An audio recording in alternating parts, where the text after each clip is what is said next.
Itong si Terence Jones nga ba ay posibleng kunin ng San Miguel bilang import nila? Ang rights nitong si Terence Jones ay nasa TNT pero maliwanag na hindi na interesado ang TNT na makuha ang serbisyo nito dahil base dito sa latest report na lumabas mismo sa website ng PBA ay matpatapos na raw at kukumpirmahin na itong si Bol Bol ang kukuning import ng TNT Tropa. So ibig niya sabihin, kung kukunin man ng San Miguel yung si Terence Jones ay wala na problema sa TNT na pakawalan ito dahil alam naman natin na ang magiging resident import ng TNT ay itong si Ronde Hollis Jefferson. Kaya nga nila kinukuha lang itong si Bol Bol dahil nagka-injury itong si RHJ.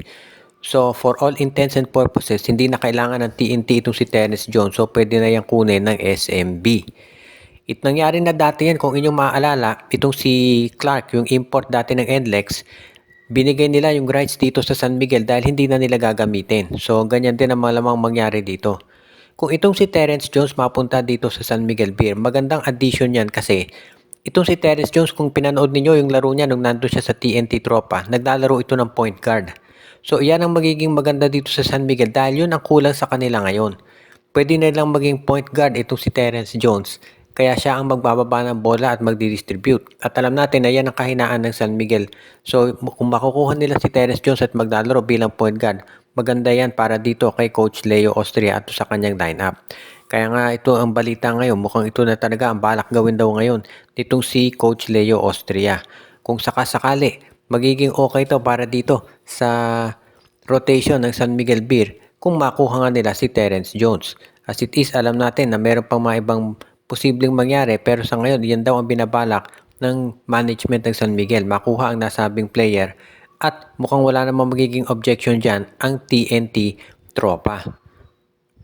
Itong si Coach Yeng Giao daw ngayon at si Coach Delta Pineda ng Converge Fiber Xers ay malamang na magkaroon ng isang usapan pagdating dito sa pag-acquire ng mga bagong tinatawag na transaction. Interesado raw ang Converge na ma-acquire itong si Keith Datu mula sa Rain or Shine Elasto Painters at ito namang ROS gustong makuha itong si Larry Moyang at isang draft pick mula dito sa Converge, baka first o second round. Baka first round ang hilingin ni Coach Yeng para kay Keith Datu dahil alam natin very valuable yan na center para dito sa Rain or Shine. So tignan natin kung papayag dyan si Delta Pineda. Kung si Larry Moyang, yan yung magiging role player nila at pwedeng-pwede talaga to para dito sa sabihin natin na magiging magandang labanan ng ROS at ng iba pang mga teams. Kung makukuha nila itong si Larry Moyang, magkakaroon sila ng isa pang okay na center na magagamit. Samantala naman, itong si Keith Datu, kapag yan nakarecover na mula doon sa injury niya, magkakaroon ng triple tower itong Converge. Si Keith Datu, si Justin Arana at itong si Justin Baltasar. So magiging mas maganda na yung samahan dito ng Converge Fiber Xers pagdating dito sa kanilang front court. At yan din naman talaga yung iniintay natin na gagawin itong si Coach Delta Pineda, lalo na hahanap sila ng iba pang mga players na po pwedeng makapagdagdag ng suporta dito kay Juan Gomez de Leaño, kay Alex Stockton, Justin Arana at Justin Baltasar. Yung si Keith Datu, pwedeng-pwede yan na maging backup nitong si Arana, ni Baltasar, at alam din natin na meron pang mga ibang deals na pwedeng gawin itong ROS at ang Converge Fiber Xers. Pero sa ngayon mukhang ang magiging priority daw talaga yung usapan dito kay Keith Datu at kay Larry Moyang. Kaya iyan yung sigurado na pupursigihin pag-usapan ng dalawang parties para ito ay matuloy kaagad-agad at ang plano nila mangyari na to bago magsimula ang Commissioner's Cup. Itong Blackwater Bossing daw ay meron ng nakuhang import. So ibig niya sabihin, ang wala na lang import so far ay itong Titan Ultra, San Miguel Beer, Converge at itong TNT Tropa. Itong TNT, ang balita nga, kausap ito si Bol Bol at itong Titan Ultra meron din daw kukunin pero wala pang confirmed.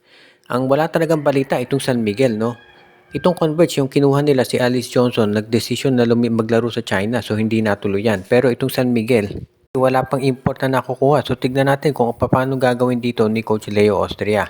Samantala naman, itong ibang mga teams ngayon sa PBA, sa tingin ko naghahanda na talaga at balak nilang kumuha ng mga malalaking imports para nga at least makasabay dito kay Junmar Fajardo na alam nating nagdo-dominate pag Philippine Cup. Kaya itong mga teams ngayon may mga 7-footer na darating dito.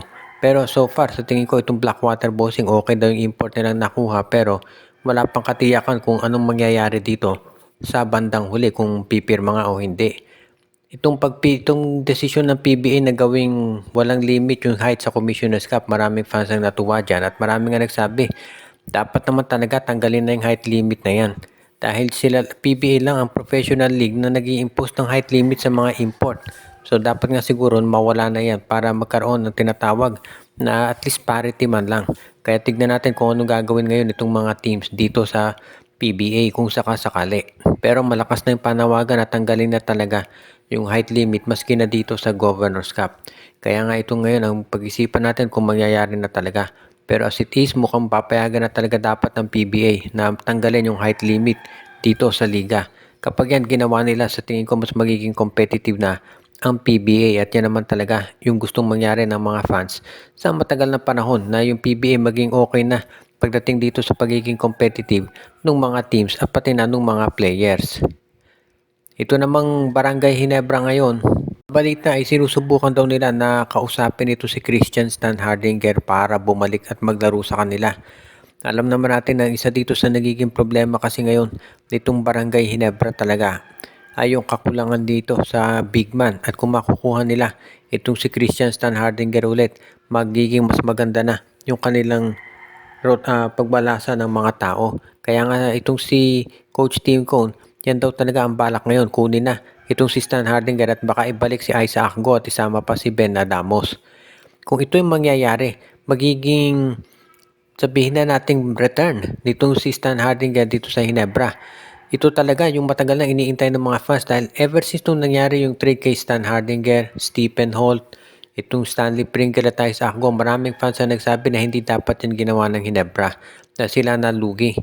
Yung pagkuha nila kay Isaac Go, marami nang nagulat yan dahil nga injury prone itong si Go at ganyan nga ang nangyari. In fairness naman dito sa Ginebra, alam natin na ito si Stan Hardinger nag-request ng trade. So bandang huli parang wala rin magagawa si Coach Tim Cone dahil kung yung player mismo ang gustong matrade, ano pa bang magagawa ng isang team kung hindi payagan ito?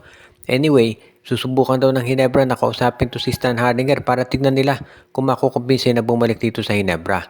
Kung ito nga si Greg Slaughter, ang balita ay babalik na dito sa PBA at maglalaro para sa Titan Ultra. Posible rin na ito si Christian Stan Hardinger ay babalik na dito sa Barangay Ginebra.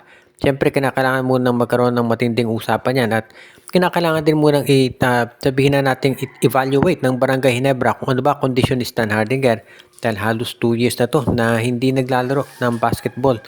Siyempre, gusto ng Ginebra masiguro na ito si Stan Hardinger kaya pang bumalik ito sa dati niya kondisyon kung maglalaro pa ito talaga dito sa Philippine Basketball Association. Binabati natin yung ating mga taga-subaybay na sila RG Bueno, Joseph Pineda, Joned Alagon, Anthony Alon, Michael D., Joshua Giray, Espejo at Rosales family. Binabati din natin si Malyari Mascareñas, Simon de Guzman, pati na si Katsa Aquino, Dokusin, si Ireneo Salangsang, si Enju at yung iba pa.